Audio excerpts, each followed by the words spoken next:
रोजचे प्रतिबिंब दिनांक 20 जुलै. स्वभाव दोष काढले गेले, परंतु आता मात्र माझ्या स्वतःची एकट्याची किंमत शून्य आहे व जे घडते आहे त्याचा करता करविता पित्यासमान असलेला तो कृपाळू परमेश्वर आहे. ह्या शब्दातून तेजस्वी आशा दिसू लागते व या शब्दांना खोल अर्थ प्राप्त झाला. 12 पायऱ्या व 12 रूढी, पान 75 इंग्रजी.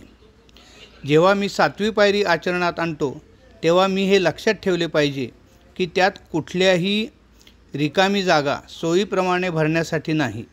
पायरीत असे सांगितले गेलेले नाही की नम्रतापूर्वक आम्ही परमेश्वराला आळवले की त्याने माझ्या सोयीप्रमाणे मोकळी जागा, आमच्यातील बारीक सारीक स्वभावदोष दूर करावेत.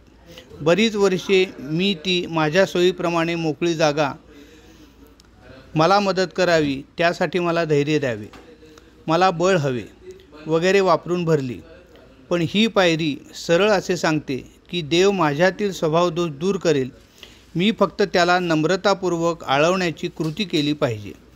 माझ्यासाठी ज्ञानार्थ एवढाच आहे की माझ्या स्वतःची एकट्याची किंमत शून्य आहे. करता करविता पित्यासमान तो देव आहे.